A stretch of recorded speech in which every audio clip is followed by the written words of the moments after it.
राधे राधे सभी को। तो दोस्तों आज अपने साइकोलॉजी में जो कर रहे हैं बुद्धि का त्रिआयामी सिद्धांत, बुद्धि टॉपिक चल रहा था अपना, जिसमें सिद्धांत कर रहे थे। बाकी की जो वीडियो पीछे की रही है उसमें अपने ने सिद्धांत पढ़ लिए हैं। एक खंड यानी कि एक कारक से लेकर के पदानुक्रमिक तक अपने कर लिए हैं। आज बुद्धि का त्रिआयामी या बुद्धि संरचना का सिद्धांत भी बोलते हैं इसको।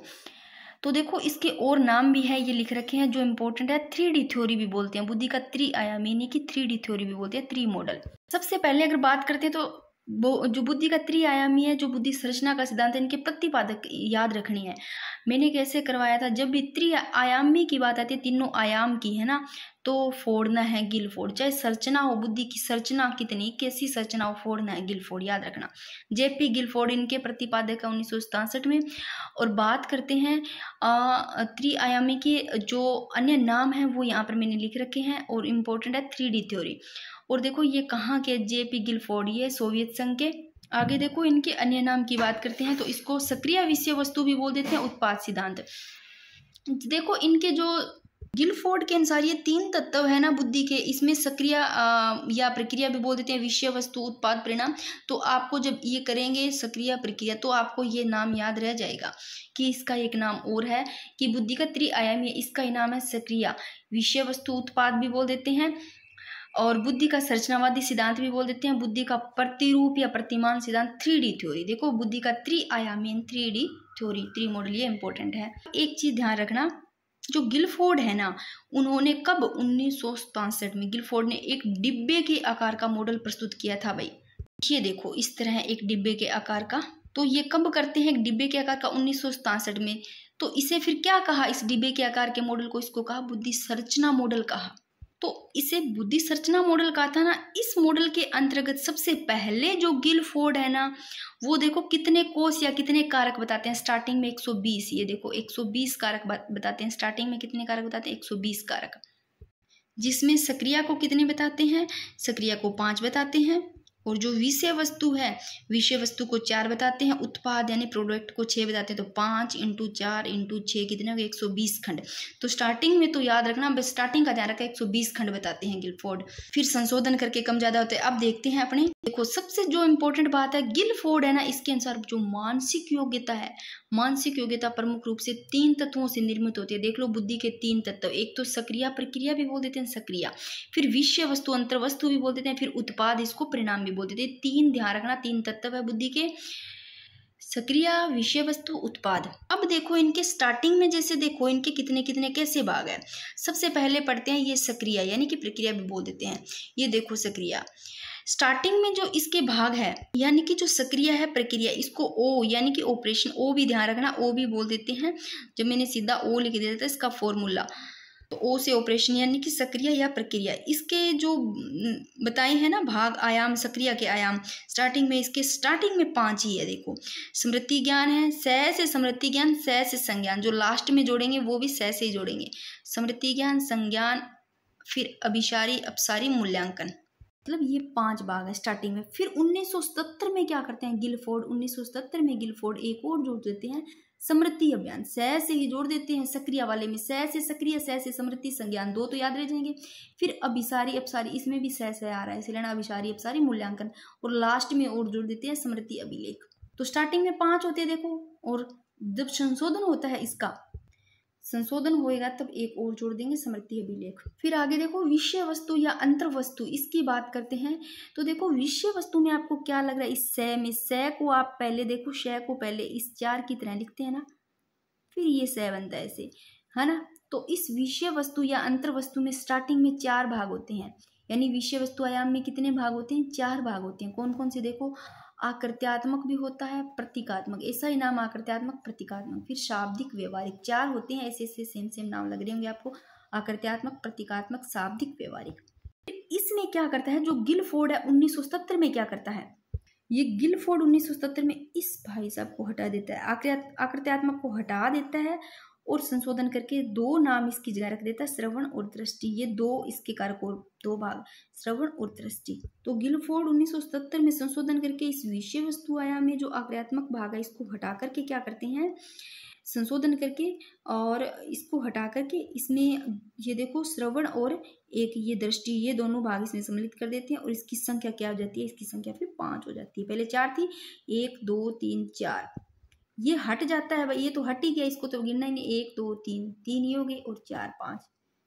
1977 में संशोधन होता है तो ये हट जाता है, श्रवण और दृष्टि आ जाते हैं। फिर बात करते हैं उत्पाद या परिणाम। इसके देखो तो इसमें जो उत्पाद और परिणाम है इसके आयाम के कुल भाग 6 है, इकाई वर्ग संबंध। तो आपको इसे लेना जो परिणाम रिजल्ट है उत्पाद है उसमें इकाइयां भी होगी, वर्ग भी होगा और संबंध भी होगा, ऐसे लोग इनसे संबंध होगा, ऐसे कनेक्ट कर लो। पद्धति भी होगी, रूपांतरण उसका रूप भी मतलब अंतर होगा, ऐसे रूपांतरण। फिर अनुप्रयोग भी होगा, ऐसे लो अनुप्रयोग होगा, प्रयोग नहीं अनुप्रयोग भी होगा, ऐसे थोड़ा कनेक्ट करो तो उत्पाद में आ जाएंगे इकाई वर्ग संबंध पद्धति रूपांतरण अनुप्रयोग। तो इसमें टोटल 6 है, तो इसमें 6 है और 6 ही रहेंगे, ठीक है ना। अब आगे अपने करेंगे तो पता चलेगा 6 ही रहेंगे। इसमें इन दोनों में संशोधन होगा। इसमें जो विषय वस्तु वाले में होगा इस आकृत्यात्मकता को हटाया जाएगा, इसकी जगह 2 आएंगे, श्रवण और दृष्टि, सुनना और देखना। और जो सक्रिया पद्धति है, संक्रिया या प्रक्रिया है, इसमें एक से ही जोड़ा जाएगा स्मृति अभिलेख। ये देखो मॉडल त्रिआयामी, जिसको 3D थ्योरी भी बोलते हैं भाई। तो आपको स्टार्टिंग का ध्यान रखना है, स्टार्टिंग में 120 ही खंड होते हैं। स्टार्टिंग में देखो 120 कोष या खंड बताएंगे, जिसमें देखो गिलफोर्ड के अनुसार बुद्धि इंटेलिजेंस यानी कि जो फॉर्मूला है OCP, ओ से देखो, ओ से क्या आएगा, ओ से देखो, ओ से ऑपरेशन यानी कि सक्रिया को ही बोलते हैं, ओ को मैंने यहाँ सक्रिया ही लिखा है।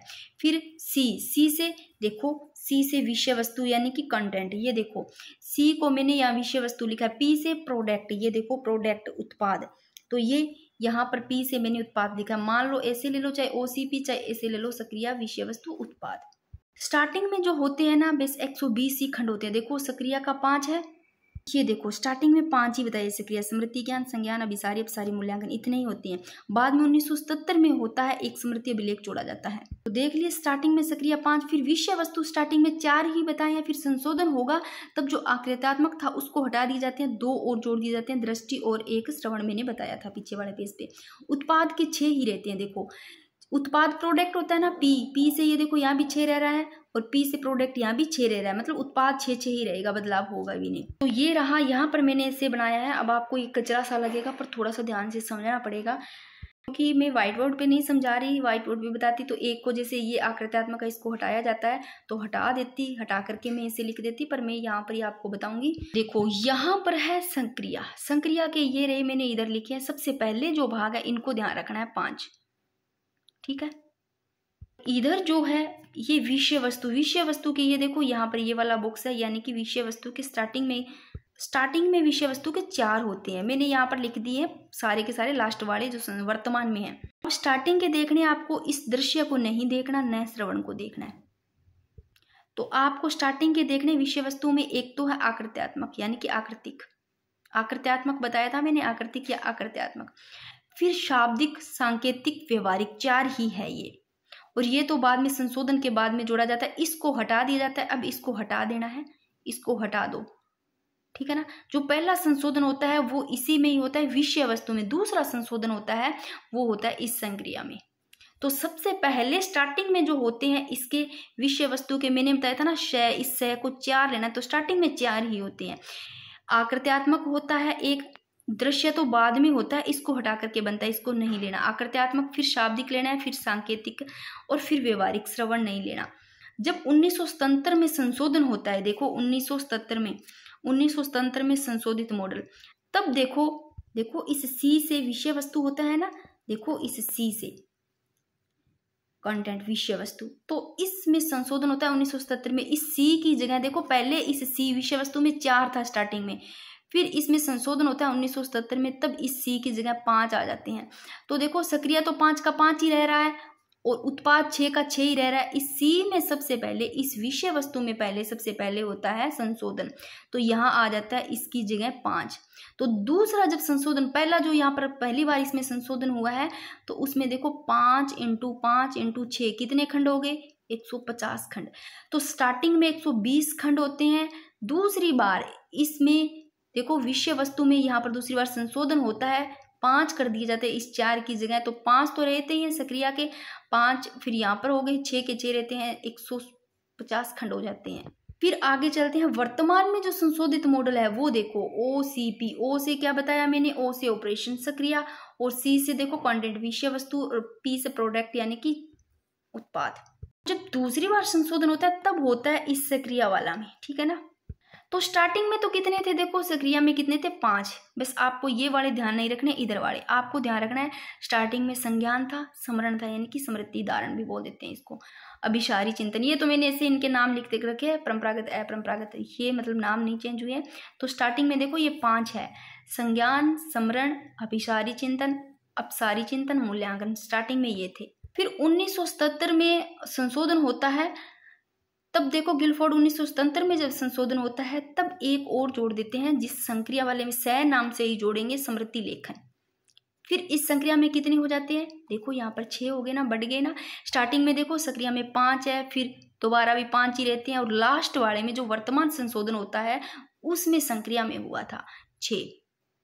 और जो सेकंड यहाँ पर संशोधन होता है तब विषय वस्तु में सबसे पहले यहाँ पर हुआ था, तब देखो यहाँ पर 5 हो गए थे। तो 6 तो ये वाला उत्पाद तो वैसे ही रहे हैं 6 के 6। तो अब इनको करो 6 × 5 × 6 कितने, 180 खंड। तो वर्तमान में मान्य कितने हैं भाई, 180 खंड, ध्यान रखना। और मैंने आपको उत्पाद के तो बता ही दिए 6, देखो इकाई, वर्ग, संबंध, प्रणाली, प्रत्यावर्तन, निहितार्थ, ये भी नाम है। और इनकी जगह ये भी नाम आ सकता है पद्धति, रूपांतरण, अनुप्रयोग भी, क्योंकि इस प्रणाली को पद्धति भी कहते हैं। मैं यहाँ लिख देती हूँ, ठीक है, और नहीं तो अनुप्रयोग भी यहाँ लिख देती हूँ, अनुप्रयोग। तो ये लो आपको ध्यान रखने हैं जो नाम, इकाई, वर्ग, संबंध, पद्धति भी बोल देते हैं, प्रणाली, प्रत्यावर्तन, अनुप्रयोग, ठीक है। इसकी जगह रूपांतरण भी लिख सकते हैं, अपने में पहले वाले पेज पे रूपांतरण लिखाया है। चलो ये मॉडल है ना, बस इसको थोड़ा सा ये ध्यान रखना है कि जो गिलफोर्ड का जो ये मॉडल है, ये 1967 में एक इस डिब्बे के आकार का ना एक मॉडल प्रस्तुत करते हैं भाई, ये वाला, जिससे क्या कहते हैं, बुद्धि संरचना मॉडल कहते हैं इसको। क्या कहते हैं इसको, बुद्धि संरचना मॉडल कहते हैं। और इस मॉडल के अंतर्गत स्टार्टिंग में जो होते हैं, देखो 5 × 4 × 6, स्टार्टिंग में 120 खंड होते हैं, यानी कि 120 कारक कोष होते हैं। देखो स्टार्टिंग में सक्रिया 5 ही रहता है, विषय वस्तु 4 ही रहता है, उत्पाद 6 ही रहता है, तो ये 6 ही रहेगा सभी जगह। और जो सबसे पहले संशोधन होता है वो होता है इस विषय वस्तु में। विषय वस्तु 4 है ना, ये देखो यहाँ सबसे पहले इसमें होएगा तो यहाँ 5 हो जाएगा। विषय वस्तु में क्या जुड़ेगा, इस आकृत्यात्मक या आकृति को हटा दिया जाएगा, इसकी जगह दृश्य या श्रावण ये आ जाएंगे। तो देखो 2 ये हो गए, 2, और शाब्दिक 3 4 5, चाहे तो ऐसे कर लो, चाहे इसको छोड़ो एक बार।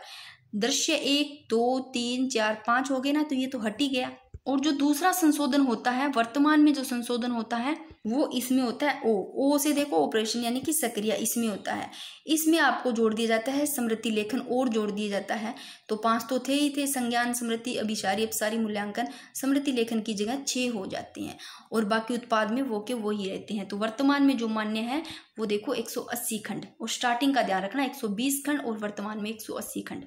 मैं थोड़ा सा ये बता देती हूँ कि सक्रिया है ये क्या है, विषय वस्तु ये क्या है, उत्पाद क्या है। जो इस सक्रिया की बात करते हैं, प्रक्रिया की, जो समस्या समाधान, जो समस्या है, आपने कोई भी समस्या, उस समस्या के समाधान के लिए कोई भी व्यक्ति है, मान लो उस व्यक्ति की जो मानसिक प्रक्रिया आती है, क्या मानसिक प्रक्रिया है, उस मानसिक प्रक्रिया से जो बंदा गुजरता है ना, देखो व्यक्ति के आगे कोई भी मान लो समस्या है, वो उस समस्या का समाधान करने के लिए, समस्या के समाधान के लिए व्यक्ति उस अपनी जो उसकी मानसिक प्रक्रिया होगी उससे जो गुजरेगा वो ही सक्रिया है, ध्यान रखना, ठीक है ना। जिस मानसिक प्रक्रिया से वो गुजरेगा वो ही सक्रिया है। सक्रिया के बाद में देखो विषय वस्तु। अब ये विषय वस्तु क्या है, अब देखो जो समस्या समाधान है, जो समस्या समाधान है, उस समस्या समाधान के लिए जिस सामग्री की आवश्यकता होगी, भी किस चीज की जरूरत है, जिस सामग्री की, यानी कि विषय वस्तु को सामग्री होती है, तो समस्या समाधान के लिए जिस विषय वस्तु की आवश्यकता होगी उसे ही तो विषय वस्तु कहते हैं। तो इस विषय वस्तु में स्टार्टिंग में इस सह से लेना 4 की तरह लग रहा है। स्टार्टिंग में 4 भाग थे, आकृत्यात्मक, प्रतीकात्मक, शाब्दिक, व्यवहारिक, और लास्ट में आकृत्यात्मक को हटा दिया जाता है, इसकी जगह 2 और जोड़ दिए जाते हैं, श्रवण, दृष्टि। 1977 में ही जोड़े जाते हैं दोनों ही, यहाँ हटाया जाता है और यहाँ पर एक स्मृति जोड़ दिया जाता है, कि जो कि स्मृति अभिलेख को। उत्पाद क्या है भाई, यानी कि परिणाम क्या है। देखो कोई भी मान लो समस्या समाधान है, उस समस्या समाधान के लिए जिस रूप में मतलब सूचनाएं प्राप्त करनी होती है, उसको ही क्या कहते हैं, उत्पाद या परिणाम कहते हैं। इसके 6 ही भाग रहे हैं, देख लो तीनों बार ही। उम्मीद है कि बुद्धि का त्रिआयामी सिद्धांत आपको याद हो गया होगा। बस आपको इतना ही ध्यान रखना है कब कौन से में क्या जोड़ा गया, इसके प्रतिपादन का ध्यान रखना है और बुद्धि के तत्व ध्यान रखना है। सक्रिय प्रक्रिया यानी कि 1 2 3 ही बुद्धि के तत्व 3 ही है जो गिलफोर्ड के अनुसार मानसिक योग्यता। फिर आगे इनके कितने भाग है, स्टार्टिंग में देखो 120 खंड होते हैं। स्टार्टिंग में इसके होते हैं सक्रिय के 5, फिर एक और जोड़ दिया जाता है यानी कि 1977 में। फिर विषय वस्तु के स्टार्टिंग में 4 ही होते हैं, फिर इस आकृत्यात्मक को हटा दिया जाता है, 2 और जोड़ दी जाती है श्रवण दृष्टि, और इसके 6 ही रहते हैं उत्पाद या परिणाम के। तो दोस्तों आज अपने इसी वीडियो में ही तरल ठोस बुद्धि यानी कि तरल है जो ठोस बुद्धि सिद्धांत उसको और देख ले, छोटा सा ही है ताकि इसके लिए अलग से वीडियो ना बने। ये जल्दी से बुद्धि का टॉपिक हो जाए तो मैं पॉलिटिकल का लेके आऊँ टॉपिक। तो देखो तरल ठोस बुद्धि सिद्धांत, देखो इसको क्या कहते हैं, theory of fluid and crystallise intelligence, ये इसका तरल ठोस बुद्धि सिद्धांत का नाम है। जो कि देखो तरल बुद्धि है ना, इस तरल बुद्धि को जीएफ बोलते हैं, जीएफ से इंगित किया जाता है, और ठोस बुद्धि को जीसी। अब इसका भी अर्थ क्या है, देखो तरल बुद्धि जी से जनरल, एफ से फ्लूइड, देख लो। और जो ठोस बुद्धि है, ठोस बुद्धि का जी सी, तो जी से जनरल और सी से क्रिस्टलाइज। तो सबसे पहले आपको जो तरल या ठोस बुद्धि इसके प्रतिपादक ध्यान रखना। मैंने क्या कहा था, कोई भी तरल समान है, कोई भी ठोस है, उसको किसी केटल, जो केटली नहीं होती केटल, उसमें रखेंगे, केटली में। तो केटल, आरबी केटल ने इसके प्रतिपादक का ध्यान रखना। और एक हॉर्न आ जाता है तो हॉर्न भी ध्यान रखना। ऐसे सोचना केटल है, कोई तरल या ठोस बुद्धि, ऐसे मतलब तरल या ठोस है कोई समान, ऐसे सोच लो। मान लो गिरेगा नीचे तो कोई हॉर्न का सिस्टम होगा, अभी हॉर्न बजा देना, कैसे भी कनेक्ट कर लो। अब इसका एक चीज ध्यान रखना, प्रतिपादक आरबी केटल है, इसे पूछ लिया जाता है तरल ठोस बुद्धि सिद्धांत का विस्तार किन्होंने किया। तो देखो इसके प्रतिपादक आरबी केटल, और विस्तार की बात करते हैं तो विस्तार इनके एक शिष्य थे जो कि ये थे जॉन एस हॉर्न। जो हॉर्न है ना, ये इसके शिष्य थे, ये विस्तार करते हैं। तो इन दोनों का नाम आता है इसमें। तो ध्यान रखना तरल ठोस बुद्धि के प्रतिपादक आरबी केटल है, जिन्होंने इसके देखो 2 महत्वपूर्ण तत्व बताए हैं, 2 इंपॉर्टेंट तत्व बताए, एक तरल बुद्धि एक ठोस बुद्धि। तरल बुद्धि को जी एफ से इंगित किया जाता है, ठोस बुद्धि को जी सी से इंगित किया जाता है, ये ध्यान रखना। जो जी एफ है यानी कि जो स्पीयरमैन का, तो आपने बुद्धि का सिद्धांत पढ़ा होगा, द्वि और त्रि। तो जो स्पीयरमैन का द्विकारक सिद्धांत है उसमें मैंने बताए थे जी कारक एस कारक बताए थे ना, स्पीयरमैन का जो द्विकारक था। तो जो तरल बुद्धि है इसमें केटल ने इसे जो स्पीयरमैन का जो जी कारक है उसके समान बताया। इस तरल बुद्धि को किसके समान बताया है, क्योंकि तरल बुद्धि क्या थी, तरल बुद्धि यानी कि जन्मजात थी, वंशानुक्रम थी, तो ये जी कारक के समान बता दिया तरल बुद्धि को भी, क्योंकि जी कारक भी सामान्य कारक है, क्योंकि वंशानुक्रम जन्मजात जी कारक भी था, तो तरल बुद्धि भी क्या है, जन्मजात वंशानुक्रम है। अब ठोस बुद्धि को जी सी बताया है, तो ठोस बुद्धि का क्या बताया, वातावरण से संबंध बताया है, यानी कि अर्जित होता है, वातावरण से अर्जित किया जाता है। तो देखो मोटी मोटी जो बात है, केटल ने 2 तत्व बताए हैं इसके, तरल बुद्धि ठोस बुद्धि। तरल बुद्धि को तो जन्मजात बताया यानी कि वंशानुक्रम से, और जो ठोस बुद्धि है उसको बताया है यानी कि वातावरण से संबंधित, अर्जित करना, यानी कि वातावरण से अर्जित कर लेते हैं, अर्जित। तो जी सी ठोस बुद्धि से संबंधित। आगे देखो केटल ने देखो तरल बुद्धि के अर्थ वंशानुक्रम पर आधारित बुद्धि माना है, वंशानुक्रम पर आधारित बुद्धि माना है। देखो तरल बुद्धि ठोस बुद्धि, तरल बुद्धि को तो वंशानुक्रम पर आधारित माना है। और देखो विकास की बात करते हैं ना, जो तरल बुद्धि यहाँ पर जो ज्यादातर अगर बात करते हैं तो अधिकतम इसका विकास है ना, तो वो बात करते हैं तो किशोरावस्था तक हो जाता है। तो यहाँ पर अगर विकास की बात करें तो कहाँ तक हो जाता है, किशोरावस्था तक। तरल बुद्धि का विकास की देखो किशोरावस्था तक विकास, और जो ठोस बुद्धि है इसका संबंध वातावरण से बताया, तो ठोस बुद्धि का जो विकास है वयस्कावस्था तक भी हो जाता है। देख लो केटल के अनुसार बुद्धि वंशानुक्रम और वातावरण का ही परिणाम है, इन दोनों का ही। केटल के अनुसार बुद्धि किसका परिणाम है, क्योंकि वंशानुक्रम और वातावरण के अनुसार बताया। देखो तरल को तो वंशानुक्रम, ठोस को वातावरण, यानी कि अर्जित हो गया, तरल जन्मजात हो गई। तो यहीं पर ही मैंने ऐसे ही लिखा तरल बुद्धि और ठोस बुद्धि। तरल बुद्धि को जो इंगित किया जी एफ से किया, जी एफ से जनरल फ्लूइड, और जो ठोस बुद्धि है इसको देखो जी सी से इंगित किया है। देखो जी सी से क्रिस्टलाइज, और सी से क्रिस्टलाइज, और जे से जनरल। तो देख लो ठोस बुद्धि अर्जित और तरल बुद्धि जन्मजात। ये फिर अर्जित है तो वातावरण से होगी, जन्मजात है तो वंशानुक्रम। इसमें कुछ नहीं, इसमें इतना ही ध्यान रखना है, तरल और ठोस बुद्धि के प्रतिपादक ध्यान रखना है। आरबी केटल, अगर ऐसा थोड़ा सा पूछ लिया जाता है इन्होंने कितने तत्व बताए हैं इसके, तो तरल बुद्धि और ठोस बुद्धि दो ही बताए। तरल को किसके समान माना है, तो तरल को स्पीयरमैन के जी कारक के समान माना है केटल ने। और क्योंकि तरल बुद्धि ही क्या है, जन्मजात वंशानुक्रम है, तो स्पीयरमैन का जो जी कारक है वो भी क्या था, जन्मजात वंशानुक्रम था। और ठोस बुद्धि को इन्होंने वातावरण यानी कि जो मतलब जो अर्जित होते हैं वातावरण के समान माना है। इतना ही ध्यान रखना और कुछ ध्यान नहीं रखना इसमें। अगर विस्तार की बात पूछ लिए तो जॉन एस हॉर्न इसका जो शिष्य थे उन्होंने किया था अभी इसका विस्तार, और प्रतिपादक आरबी केटल। तो अब मेरे को उम्मीद है आप लोगों को बुद्धि का त्रिआयामी सिद्धांत भी आ गया होगा समझ में। थोड़ा सा टफ है भाई, मेरे को समझाने में भी थोड़ा ऐसे लग रहा होगा, थोड़ा मेरे को भी दिक्कत आई होगी भी, आप लोगों को समझ में आ रहा है कि नहीं आ रहा ऐसा लग रहा होगा, पर पता नहीं। फिर मैंने तो अपनी तरफ से पूरी कोशिश की है, बाकी देखो भाई